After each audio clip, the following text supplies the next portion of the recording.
박수로 하나님께 영광 돌립시다. 감사합니다. 우리 서로 인사합시다. 날마다 사랑하며 삽시다. 아멘. 간절히 소원하면 점점 그렇게 될 줄로 믿습니다. 오늘은 세대 통합 예배, 세대 간의 갈등이 점점 심해질까요? 아니면 줄어들고 있을까요? 우리 사회가 더 심해지고 있습니다. 그래서 주님 안에서 우리 가정이 갈등이 없을 수 없지만 그 갈등을 통해서 더 성장하고 바로 하나님께서 우리에게 약속해 주신 이 축복과 은혜가 이것이구나. 그래서 가정에서 무엇보다 내 가정에서 참된 천국을 맛보심으로 하나님께는 영광이고 내 인생의 기쁨이고 또 우리 주변 사람들에게 하나님을 섬겨보십시오. 하나님을 경외하세요. 온 가족이 3대가 하나님을 섬기시면 세대 갈등을 극복할 수 있을 것입니다. 이렇게 증거할 수 있기를 주의 이름으로 축복합니다. 아멘. 2000년 전 하나님께서는 예수님을 이 땅에 보내주셨습니다. 예수님은 이 3년 동안의 공생애를 다 마치시는데 마지막 한 주간, 고난주간이 있으셨습니다. 예수님께서는 무슨 요일날 십자가에 달려 죽으셨지요? 금요일입니다. 오전입니까? 오후입니까? 오전 9시에 달리셔서 오후 3시까지 6시간 십자가에 매달려 계셨습니다. 그 금요일 오전 그 앞부분 목요일 저녁에는 무슨 일이 있었을까요? 예수님께서 곧 당신께서 세상 떠나는 것을 아시고 사랑하는 제자들을 부르셔서 최후의 만찬을 베푸셨습니다. 성찬을 베푸시고 세족식을 거행하셨어요. 그리고서 좀 힘든 말씀을 하셨습니다. 이제 내가 잡히게 되면 너희들이 나를 다 버리게 될 거야. 그러니까 제자들이 깜짝 놀라며 특별히 베드로가 말하죠. 주님, 모든 사람이 주님을 버릴지라도 나는 버리지 않겠습니다. 나는 주님을 끝까지 따르겠습니다. 그렇게 고백했습니다. 예수님께서 말씀하시기를 오늘 밤 닭이 울기 전 네가 나를 몇 번? 3번 부인하리라. 베드로의 마음이 얼마나 무겁겠습니까? 별로 기분 안 좋은 예언을 해주시니까 그리고서 이제 겟세마네 동산에 가서 기도하셨고 거기서 붙잡히셨고 그리고 밤새 신문을 받으셨지요. 대제사장의 뜰에 빌라도 총독 헤롯 왕에게 다시 빌라도 총독에게 왔다 갔다 하면서 불의한 신문을 계속 받으십니다. 그 중에 이 대제사장 뜰에 예수님께서 신문 받으시려 할 때 베드로가 그 마당에 있었어요. 스승이 지금 붙잡혀 갔으니까 어떻게 어디로 무슨 일이 일어나는지 궁금해서요. 그렇게 하고 불을 쬐고 있는데 어느 여종이 베드로를 알아보면서 혹시 당신 예수 따르는 사람 아니요? 그랬더니 베드로가 아니 불과 조금 전에 모두가 버릴지라도 나는 주님을 버리지 않을 거예요. 그랬던 베드로가 아니요. 나 예수 모르는데. 또 한 번 묻지요. 당신은 틀림없이 예수님과 같이 있었던 사람 아닙니다. 잘못 봤습니다. 난 절대 그런 사람이 아닙니다. 또 한 번 묻지요. 그럴 때 베드로는요. 저주하며 말했습니다. 저주하며 내가 맹세코 나는 예수를 모른다. 그냥 그런 사람 알지도 못해. 그러한 실수, 그러한 엄청난 잘못을 베드로가 했는데 가만히 생각해 보면요. 그렇게 예수님을 사랑한다는 고백도 했는데 어쩌면 이렇게 뒤집을 수가 있을까? 이것이 인간인가? 그럴 거예요. 우리도 어쩌면 살다가 그럴 수 있을 겁니다. 예수님을 믿는다고 철석같이 큰 소리 쳤지만 어느 순간에 내가 예수님 믿는 사람이라는 표를 내면 손해볼까봐 예수 믿지 않는 척, 나는 예수를 모르는 척 하며 살 때가 저도 있었어요. 있었어요. 그런 순간이 있더라고요. 이렇게 감추는 거예요. 내가 목사라는 걸 감추고 성도라는 걸 감추는 거예요. 드러내고 싶지 않은 거예요. 그러면 베드로가 이해가 돼요. 두렵기 때문이죠. 어쨌든 그는 큰 잘못으로 인하여 죄책감에 시달리게 됩니다. 죄책감은 우리 인생을 병들게 합니다. 사실 누구나 죄를 짓고 살기 때문에 잘못하지 않는 사람은 없습니다. 그래서 죄의 잘못함에 대한 무거운 두려운 마음이 있습니다. 죄책감이죠. 이 부분에 대해서 우리는 해결해야 합니다. 죄책감에 시달리는 것이 아니라 내가 무엇을 잘못했는지를 분명히 깨닫고 하나님 앞에 나아가서 내 죄를 정직하게 고백을 하고 용서를 받아야 합니다. 그런데 그런 훈련이 되어 있지 않으면 회개할 줄도 모르고 죄책감을 벗을 수도 없고, 그래서 항상 무거운 신앙생활을 하면서도 왠지 마음이 무거운 이런 마음으로 살 수 있을 거예요. 전두환 대통령 시절에 군사 정권에 저항하던 목사님들도 많이 계셨습니다. 그 중에 이름 하면 다 알만한 그 목사님이 계셨는데, 그분이 아주 적극적으로 전두환 정권 그 말미에 반대를 하고, 그러니까 이제 요즘으로 말하면 안기부죠. 그 옛날 거기서 이제 저 목사를 이제 제거해야 되니까 방법을 어떻게 썼냐면, 그 목사님이 심호하는 교회 성도를 이제 미혹하기로 했습니다. 그래서 순진한 성도 세 사람을 이렇게 꼬드겨 가지고, 너의 목사가 공산주의자다, 빨갱이다, 너의 목사는 이렇다 저렇다, 이제 막 그렇게 이제 세뇌를 시킨 거예요. 그렇게 해가지고 급기야는 3명도 합세가 6명이 온갖 목사님을 괴롭히고 일거수일투족 다 경찰서에 보고하는 거예요. 지금 이 목사님 어디 갑니다, 누구 만났습니다, 이렇게 뒷조사해가지고, 그래서 6명이 결국은 합세해서 이 목사님을 쫓아냈습니다. 하여튼 이상한 그 이유를 붙여가지고 교회에서 쫓아냈어요. 목사님이 그 다음부터 경찰서 앞에서 6년 동안 눈이 오나 비가 오나 예배를 드립니다. 경찰서 앞에서 노상 예배를 드리는 거죠. 성도들과 같이 쫓겨난 성도들과 함께 예배를 드립니다. 그러다가 이제 문민정부, 김영삼 대통령 정부가 들어섰죠. 그렇게 해가지고 이제 그 억울함을 이제 해소해주기 위해서 잃어버린 교회를 찾기 위해서 소송을 걸었습니다.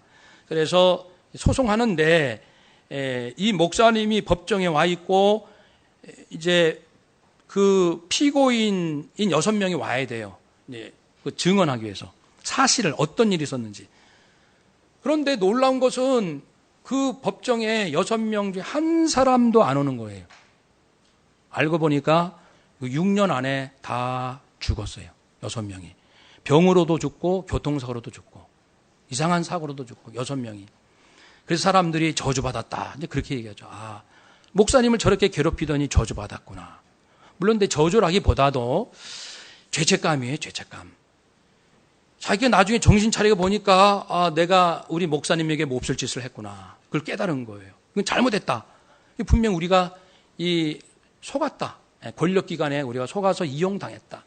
근데 이미 어찌합니까? 이 죄책감에 시달려서 자기가 자기를 정죄하고 그 고통을 견디다 못해서 이래저래 다 죽게 된 거예요.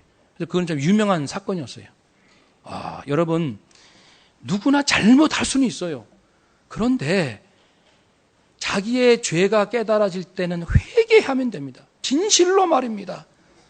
한번 따라갑시다. 죄가 깨달아질 때 진실로 회개합시다. 아멘. 하나님은 우리가 연약한 줄 이미 알고 계셔요. 그러니까 우리가 거룩한 척 할 필요 없어요. 내가 완전하다 할 필요 없어요. 있는 그대로 내 모습을 가지고 주님 앞에 가서 울면 돼요. 주님, 제가 참 부끄러워요. 제가 참 어리석습니다. 제가 주님 보시기에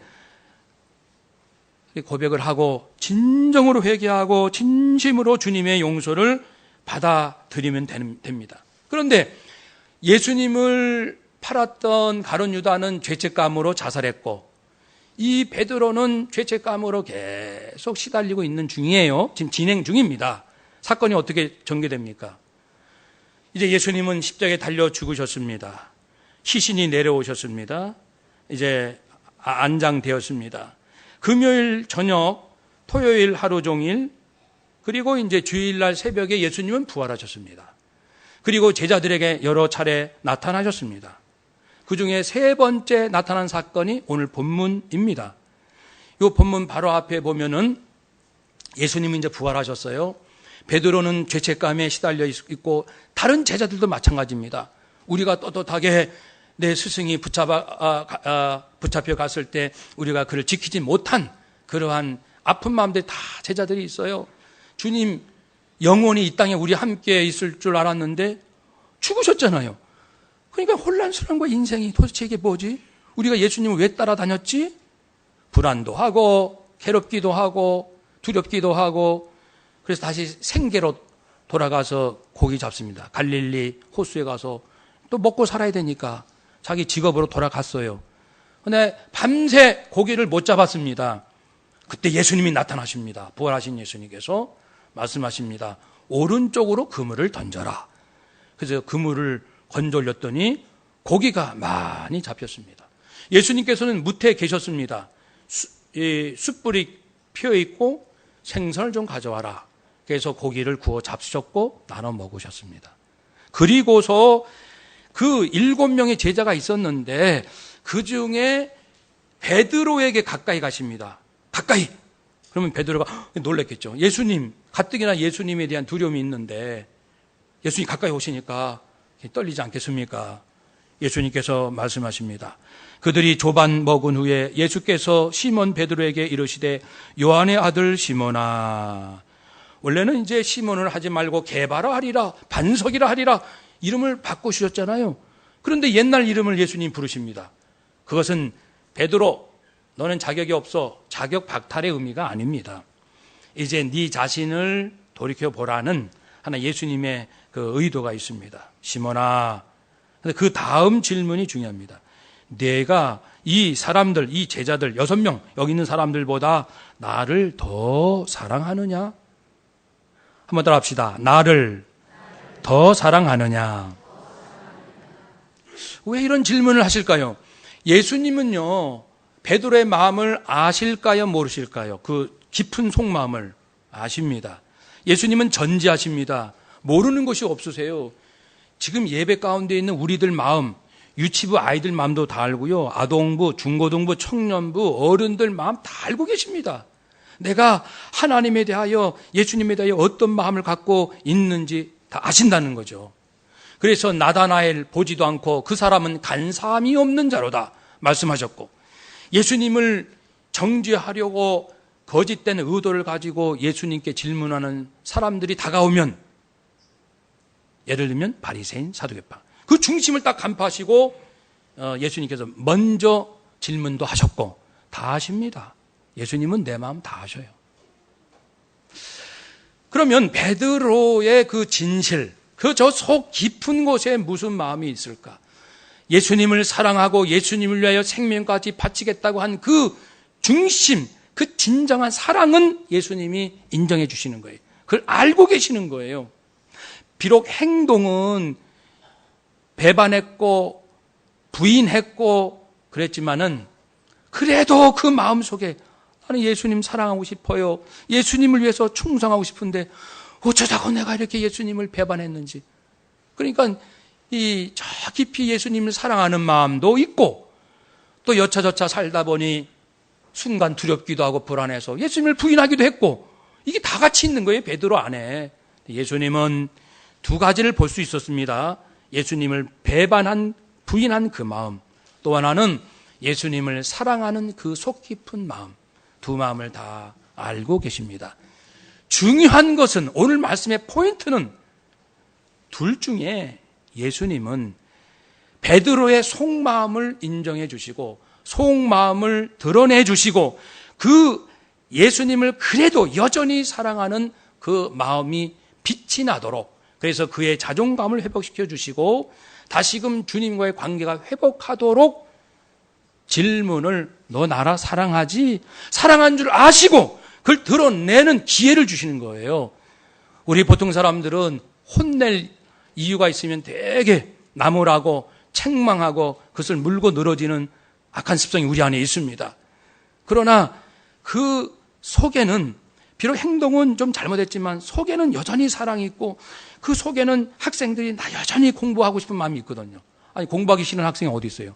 공부가 안 되는 걸요. 야, 너 또 늦잠이야? 또 숙제 밀렸어? 또 이래 저래? 학생치고 공부하기 싫어하는, 공부 나 필요 없어 이렇게 생각하는 사람은 한 학생도 없습니다. 다 공부해야 되는지 알아요. 공부가 안 되는 거예요. 공부가 안 되는 거예요. 아니 아빠들 돈 많이 벌고 싶지 않으세요? 어떤 아빠가 돈 많이 벌고 싶지 않은 아빠가 있습니까? 뜻대로 안 벌리는 걸요. 우리는 사람들의 그 드러나지 않는 속마음, 거기에서 힘들어하고 애쓰고 눈물 흘리고 몸부림치는 그 마음을 알아주기보다는 겉으로 드러난 행동에 대해서 비판하고 정죄하는데 너무 익숙해요. 너무 빠릅니다. 예수님은 바로 베드로를 사랑하시기 때문에 베드로를 살리려는 목적을 갖고 있습니다. 목적이 중요해요. 우리가 친구를 만나든 선생님을 대하든 나는 이분과 좋은 관계를 맺고 싶어라는 목적을 갖고 있는지 아니면은 나 이 관계 끊고 싶어라는 목적을 갖고 있는지, 목적이 중요합니다. 내가 정말 사랑한다면 어떤 방법으로도 회복이 될 겁니다. 한번 따라합시다. 사랑하면 회복이 됩니다. 아멘. 예수님께서 그래서 그 베드로를 회복시키기 원하셔서 베드로 앞으로 가신 것입니다. 그의 마음을, 그 속 깊은 마음을 드러내주고 싶으셨어요. 그 유튜브에 보면은 감동적인 얘기 중에 이런 것이 있습니다. 한 아빠가 그 이제 결혼한 지 얼마 안 돼서 아내가 먼저 세상을 떠났습니다. 그래서 아들 하나가 있는데 유치원 다니는 정도 나이예요. 그래서 아빠는 직장 다니죠. 그러면 얘는 이제 혼자 집에 있잖아요. 그러면은 이제 너 있잖아. 가스불 절대 만지면 안 돼. 가스불 근처도 가지 마. 몇 가지 막 당부를 합니다.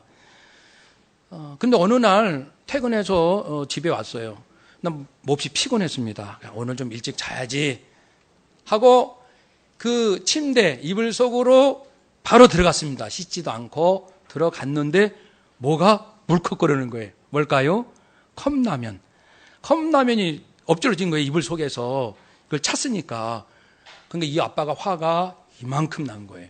보나마나 요 녀석이거든. 일로 와! 그래가지고 막 이게 뭐야? 막 때렸습니다. 응? 도대체 이불에 네가 이렇게 했지? 막 때리고. 그러니까 애가 울죠. 엉엉 울더니 얘기합니다. 아빠가 배고프실까봐 오시면은 빨리 드시게 하려고 했어요. 아빠가 가스불 만지지 못하게 해서 이 물 부어서 여기 아랫목에 여기 놔두면 따뜻해질 거라고 생각을 했어요. 아빠 잘못했어요. 용서해 주세요. 또 울면서 비는 거예요. 그러니까 어린 애도 아빠 사랑할 줄 안다니까요. 표현을 안 해서 그렇죠. 우리가 생각할 때는 다른 사람들은 다 매정하고 다 이렇게 그런 것 같지만 나름대로 다 사랑도 있고 생각도 있는 거죠. 근데 우리는 헤아려 주질 못하는 거예요. 자기 생각으로 판단하는 거예요. 그 화를 내는 거예요. 화를. 예, 자기 생각에는 있을 수 없는 행동이 일어났으니까. 근데 어린 아들의 마음을 물어봤나요? 먼저 너 왜 그랬는지? 화부터 낸 거 아닙니까? 그래서 우리 예수님처럼 비록 마땅히 화낼 거리가 있을지라도 왜 그랬는지 이유도 알고 그 마음도 들어볼 수 있는 그러한 마음이 필요합니다. 그것이 사랑입니다. 그것이 사랑입니다. 사랑하는 여러분, 우리가 살아가면서 특별히 가족 간의 갈등이 많아요. 많은 걸 인정해야 됩니다. 가족은 늘 만나요. 늘 이야기하고 늘 아침부터 저녁까지 함께 있고 그리고 서로 책임져야 되니까 잘 안 하면 화가 나는 거 당연합니다. 얘가 열심히 안 하면 내가 책임져야 돼. 부모님이 열심히 안 하면 자식이 책임져야 되고, 형제가 잘못 나가면 이쪽 형제가 책임져야 되니까 책임감 때문에 가족끼리는 사실 굉장히 민감해요. 예, 말 한마디 행동 하나. 그래서 잔소리도 하고 싸우고 화도 내는 거죠. 좋습니다. 이해가 돼요. 그렇지만 우리가 예수님을 본받아 이제부터라도 섣불리 금방 화내지 마시고 먼저 아무리 이해 못할 행동을 한 사람이라 할지라도 이 얘기 좀 나눠보고 어떤 고민이 있는지, 어떤 생각에서 그런 행동을 했는지, 또 그런 습관을 계속 된다 할지라도 왜 우리 아이는 그 잘못된 습관을 계속하고 있는지 고민을 해보자고요. 이유 없는 것은 하나도 없습니다. 한번 더 합시다. 모든 일에는 이유가 있습니다. 아멘. 그래서 예수님처럼 그 베드로의 드러나지 않는 그 진실을 드러내 주셔서 자존심을 회복시켜 준 겁니다. 사람들이 얼마나 베드로를 보고 손가락질 했겠어요. 누가 베드로의 그 진실을 알겠어요? 나는 그래도 예수님 사랑해. 나는 비록 예수님을 부인은 했지만 그래도 사랑한단 말이야. 나 예수님 정말 사랑해. 아무도 안 믿어줘요. 아무도 안 믿어줘요. 왜냐면 잘못한 행동이 있으니까. 근데 예수님은 그 마음을 타치해 주십니다. 우리가 천국 같은 인생, 천국 같은 가정을 이루기 원하신다면은 아무도 알아주지 않는, 아무도 알려고 하지 않는 우리 가족들의 저 깊은 속마음을 헤아려주는 마음, 그 마음이 있으면 천국이 될 줄로 믿습니다. 성도도 마찬가지예요. 성도도 겉에 행동만 보고 사람들을 함부로 판단하지 마시고 그 성도를 위해서 좀 고민도 해보고 저분의 이해하려고도 애를 써보고 기도도 해주고 대화도 하고 충분히 그렇게 합시다. 그러면 교회는 천국 같은 교회가 될 것입니다. 예수님께서 그렇게 질문하시니까 베드로는 기다렸다는 듯이 주님, 그렇습니다. 제가 주님 사랑하는 것 주님이 하시지요. 그 얘기 얼마나 하고 싶었겠어요. 비록 실수는 하고 바보 같은 짓은 했지만 여전히 내 진실은 있는데 아무도 알아주지 않는데 예수님이 진실을 말할 수 있는 기회를 주셨으니까 그냥 때는 이때라 주님, 나 주님 사랑합니다. 주님 제 마음 아시죠? 저는 정말 주님 사랑합니다. 막 얘기하는 거예요. 얼마나 그 얘기 하고 싶었겠어요. 얼마나.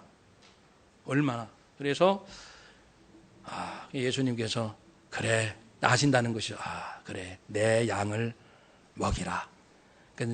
베드로는 선교 중심의 인생이 아니고요, 교회 목양 중심의 사역을 했습니다. 예루살렘 교회. 그래서 내 양을 먹이라, 치라 먹이라. 그래서 성도들을 잘 돌보라. 그래서 베드로는 실제로 베드로 전서 후서에 보면은 성도들에게 주는 편지가 쭉 있는데 이런 내용입니다. 사랑하는 성도님 여러분, 예수님의 부활을 보세요. 우리도 부활할 겁니다. 살아있는 소망 아닙니까? 썩지 않고 쇠하지 않는 선물을 받았습니다. 이 마지막 시대에 어떤 시련이 올지라도 하나님께서 우리를 보호하실 것입니다. 그러니 고난 가운데서 여러분 믿음을 굳건히 하시고 우리 주님 재림하실 때 칭찬받는 사람이 되도록 애를 씁시다. 우리는 한번 따라합시다. 택하신 족속, 왕같은 제사장, 거룩한 나라, 하나님의 소유가 된 백성. 아멘. 너희는 이와 같으니 그러므로 모든 행실에 거룩한 자가 되라. 남편들이요 아내를 주 안에서 사랑하고 아내들이요 남편을 주 안에서 순종하시오. 성도들은 만물이 마지막에 가까이 왔으니 정신 차리고 근신하여 기도하시오. 선한 청지기 같이 서로 봉사하시오. 고난을 당당히 맞서시오. 장로들은 약물이 성도들의 본이 되도록 하시오. 성도들은 하나님의 성품을 닮아가도록 노력하시오. 내가 이제 곧 죽을 것 같습니다. 그런 표현이 나오거든요. 내가 이제 곧 죽을 것 같습니다. 이제 임박한 자기 죽음을 깨닫는 거죠. 내가 간곡히 말하는 것을 여러분 꼭 좀 기억해 주십시오. 이단에 속지 않도록 조심하십시오. 교회를 이단들로부터 건강하게 교회를 잘 지켜주십시오. 주님은 갑자기 반드시 오십니다. 우리 새하늘과 새 땅에 소망을 가집시다. 주님의 은혜를 기억하고 계속해서 예수님이 누구실까? 예수님이 나에게 어떻게 사랑하셨을까? 이것을 계속해서 알아갑시다. 이렇게 내 양을 먹이라 치라 먹이라 이렇게 성도들을 잘 양육하는 멋진 예루살렘 교회 초대교회 지도자가 됐습니다. 예수님께서 만약에 네 이놈 네가 나를 배반해 부인해 너는 인간도 아니야 라고 했다면 아마도 가룟 유다처럼 자살했을 거예요. 나는 이미 예수님께 버림받은 몸, 그래 나는 인간 쓰레기지, 자살했을 겁니다. 근데 예수님께서 너 나 사랑해? 오, 예수님 제 주님 사랑하는 마음이 있는데 고맙습니다. 그렇게 질문해 주시니까 저 예수님 사랑해요. 정말 사랑해요. 3번 사랑해요. 아시잖아요. 제가 사랑하잖아요. 예수님께서 베드로가 3번 부인했으니 3번 다짐할 수 있는 기회를 주심으로써 좋다. 그래, 너 나 사랑해. 나도 너 사랑해. 그리고 내 양을 너는 먹여라. 자, 우리 관계는 회복되었구나. 라고 확실히 이제 깨끗하게 깔끔하게 정리해 주신 거예요. 인간관계를. 사람을 이해하지 않으면 인간관계가 회복될 수가 없습니다. 그래서 남은 인생 우리 가족, 성도, 친구, 직장 동료들, 우리 주변 사람들 내가 먼저 깊이 이해할 수 있는 그런 예수님의 마음을 달라고 우리 하나님 앞에 기도하시면 그리 될 줄로 믿습니다. 천국을 누리실 줄로 믿습니다. 아멘. 기도하겠습니다.